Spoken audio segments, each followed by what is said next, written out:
Hi, my name is Ty Isley of Isley's Compendium of Magical Worlds. Today we will finish up the section where we left off, which was in the middle of the broad strokes of world building this world. Before we get into some of the details, but like the larger details. So yeah, we left off. I was talking about the map that I drew, the 5 discs, all with their each own concept. And then I also figured out a couple ways that people would travel between them. So then I got to drawing some of the bigger details that appear on these discs. So on like the normal disc that has the mountain and the rivers and hills and trees, I got all of that drawn in. I got rivers flowing from the mountain in the center to the edge, and just hills and the terrain in. And then on the water disc, I decided that there was going to be 5 giant dragon turtles that have basically an island on their back, and there's people living on that. And then also 7 cities that are going to be these thousands and thousands of boats that have been tied together and then planks have been put over. So it's like these giant raft cities. And then like 1 true island that's just floating around up there as well. For the subterranean disc, I put in the cave systems and caverns. I had it so that the people had dug out a giant cavern around the centerpiece where they come in and out. And I also added some like dragon caves and some tunnels that they had dug themselves.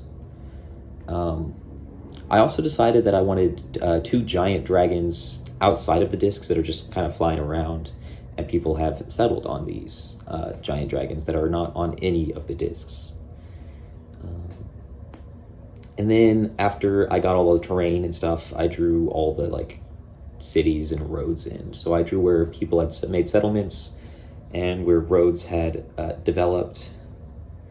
So each of the heads of the dragon turtles would have a city right next to it, as that's probably one of the more stable parts of the island. I had mining trails in the subterranean one with like small outposts so that people could travel further to get to the minerals. And on the regular one, I had cities just all along the rivers as we would build, so that they have a source of water and to help them farm and drink and raise livestock. I added just a singular outpost on each of the fire and the ice discs because I decided that there wouldn't be many people trying to settle those, but there would be like an outpost for people to stop in if they are adventuring or if they are going to be exploring, fighting some dragons down there and stuff. While I had some ideas as to why the people were here, I mostly just that had settled at each of these places, I mostly just stuck to places that I thought would make sense, and decided to vocalize why they settled necessarily at each spot later. So we'll get into the politics and the resources and all that stuff when we get to some of the larger and then the smaller details. But I'm just trying to get the broad strokes right now. We're starting to get into some of the more detailed stuff, but we're still doing broad strokes right now. But let's talk about some of the different types of dragons we're going to have. So I will be developing a dragon compendium alongside of this setting, and hopefully I will be able to show you a couple of those here. If not, then I will hopefully have some later on in the series to show you. But there will be greater dragons, drakes, wyverns, worms, all the different types of dragons and draconic creatures. They'll have various levels of sentience, with the supermassive ones, so those ones that are carrying cities on their backs and stuff. Will have pretty close to human intelligence, I would say. I'll have more details later, but basically, instead of animals, I am replacing them with just draconic creatures and dragons. So instead of livestock, it's going to be dragons. So they're raised for food. Certain ones are raised for dairy.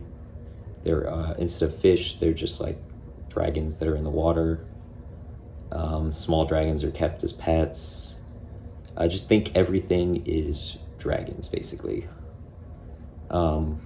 Except, of course, for the people. For the people, I settled on just like the basic fantasy races and a couple others that are in the D&D standard stuff. So humans, dwarves, elves, orcs, and fae, and goblins, and then a couple draconic races such as the Dragonborn and draconic kobolds, not the dog-like kobolds, the lizard ones.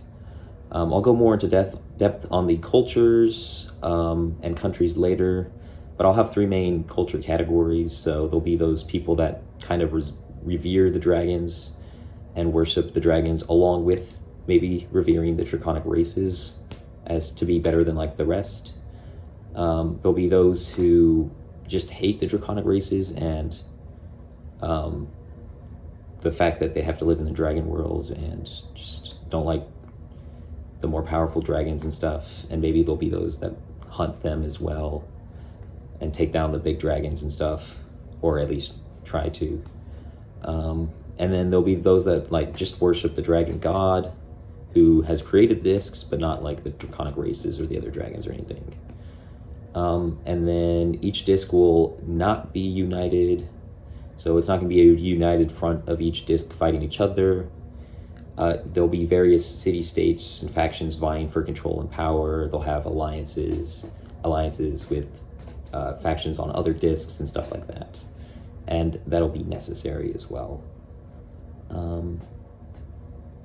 As for the timeline, we're not going to go into depth right now because we'll get that later when we're doing the smaller strokes.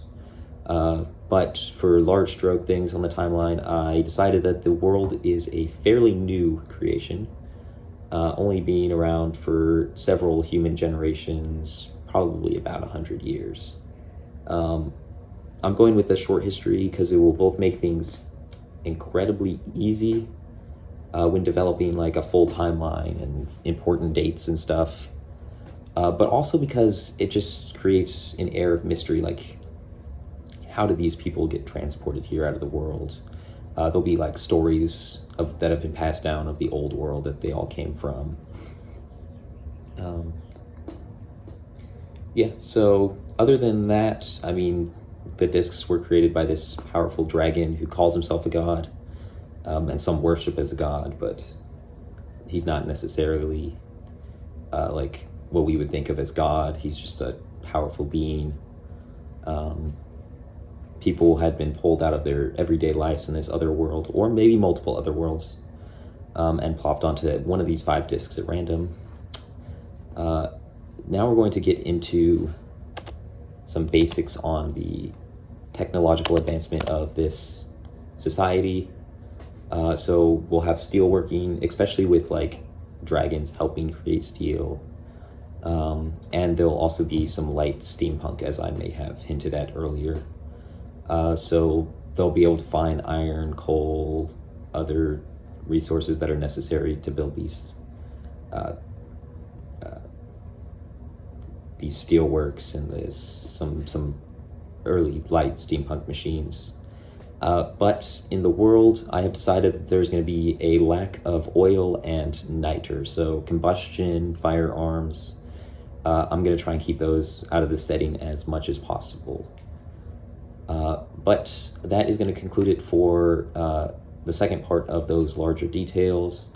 Next time, I hope we can start getting into some maybe smaller details, but not the smallest ones yet. Just we'll work our way down. I like to work my way down. All right, until next time.